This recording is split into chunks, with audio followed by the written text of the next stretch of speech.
Darling সেই মনটা খুব খারাপ হয়ে গেছে।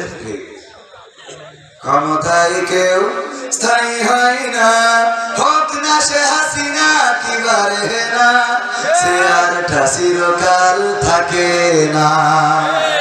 ক্ষমতায় কেউ স্থায়ী হয় না, মুজিবুর বেশি দিন থাকেনি, জিয়াউর কেউ তো রাখেনি।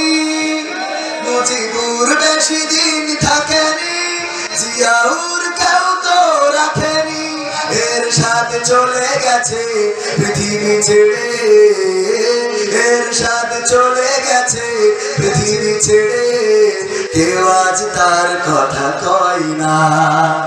ক্ষমতায় কেউ স্থায়ী হয় না, হাসিনা ক্ষমতা ধরে রাখতে আয়না ঘর বানিয়েছিল, জনগণের রোষানলে দাদার কাছে পালিয়ে গেল। হাসিনা ক্ষমতা ধরে রাখতে আয়না ঘর বানিয়েছিল, জনগণের রোষানলে দাদার দেশে পালিয়ে গেল। ডিবি হারুনের পাশে আর, ডিবি হারুনের পাশে আর হরিমণিদের দেখা যায় না। ক্ষমতায় কেউ স্থায়ী হয় না, হোক না সে হাসিনা কিবারে না, সে আরটা চিরকাল থাকে না। ঠিক না বেঠে?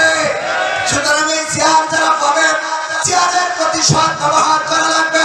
যেমন ডক্টর ইউনূস পাওয়ার পরে এই দেশে রমজানে দ্রব্যমূল্যের দাম ক্রেতার যারা ক্রেতা ছিল তাদের ক্রয় ক্ষমতার মধ্যে ছিল না, বাইরে।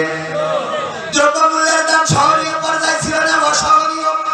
সহনীয় পর্যায়ে শুধু করেনি নাই, বরং এবার এমন একটা রমজান পার করলাম সেই রমজানে তারাবির সময় বিদ্যুৎ যায় নাই, সাহরির সময় বিদ্যুৎ যায় নাই, ইফতারের সময় বিদ্যুৎ যায় নাই। ঠিক না বেঠা? আমার এলাকায় যায় নাই, আপনার এলাকায় যদি না যেয়ে থাকে বলবেন সত্য, যদি যেয়ে থাকে বলবেন না হুজুর মিথ্যা বললেন, বলেন সত্য না মিথ্যা? বিদ্যুৎ যায় নাই। ডক্টর ইউনূস আসার পরে আরো কি করলেন? সেই জাতিসংঘের মহাসচিবের সাথে দেখা করার সুযোগ পায় না, আমাদের দেশের প্রধানমন্ত্রীরা তার শিডিউল পায় না, আর আমাদের ডক্টর ইউনূস জাতিসংঘের মহাসচিবের এডিটেক না নিয়ে যে রোহিঙ্গা বানায় ছেড়ে দেশ। ঠিক না বেঠা? শুধু ওই না, পাঞ্জাবি তো পড়াইছে পড়াইছে, রোজাও রাখাইছে, হিন্দু হলো আবার রোজা রাখতে হবে। ঠিক না বেঠা? রোজা রাখালো, ইফতারি করালো, পাঞ্জাবি পড়ালো, আমার দেশের সংস্কৃতি, আমার দেশের কালচার। এমনকি যে টেকনাফে কুত্তা পিটাইলেও যাইতে চায় না, সেই জায়গায় আমাদের মহাসচিব, জাতিসংঘের মহাসচিবকে ডক্টর ইউনূস নিয়ে যেয়ে ছেড়েছে। বলেন ঠিক না বেটি? সেই জায়গায় যাওয়ার পরে সাবেক প্রধানমন্ত্রী, জননেত্রী তাদের কথায় চাইনার প্রধানমন্ত্রীর সাথে দেখা করার সুযোগ পাই নাই। সফরটারে 7 দিনের জায়গায় 3 দিন করে ব্যাগ চলে এসেছিল। সেই চাইনার প্রধানমন্ত্রী আবার কি করলেন? স্পেশাল বিমান পাঠালেন, সেই বিমানে করে ডক্টর ইউনূসকে নিয়ে গেলেন। ডক্টর হওয়ার পরেও আবারও ডক্টরের ডিগ্রি মানে ডবল মেরে দিলে। তারপরে যে বললো টাকা দিলাম, পয়সা দিলাম, $2.1 বিলিয়ন নিয়ে যাও, সাহায্য সহযোগিতা দিলাম, তোমাদের অস্ত্র বানানোর কিছু সুবিধা দিলাম, তোমাদের জাহাজ দিলাম, ব্যবসায়িক সুবিধা, শুল্ক মুক্ত পণ্য ঢুকাইনোর ব্যবস্থা করে দিলাম। এইবার যাও, যে দেশটা গুছাইয়ে নাও। বলেন ঠিক কিনা? এই দেশের উন্নয়নে ডক্টর ইউনূসের মতো সরকারের দরকার আছে না নাই? যারা নির্বাচন চায় তাদের সাথে আমিও একমত, অবশ্যই নির্বাচন হইতে হবে, তবে যতদিন ডক্টর ইউনূস ক্ষমতায় থাকে দরকার নেই। ঠিক আছে ঠিক? কারণ এমন একজন সৎ, স্বচ্ছ, যোগ্য লোকের দরকার আছে না নাই? যারা নির্বাচন চাই তাদের সাথে আমরা একমত, কারণ নির্বাচন না হইলে আমরাও তো ক্ষমতায় যাইতে পারবো।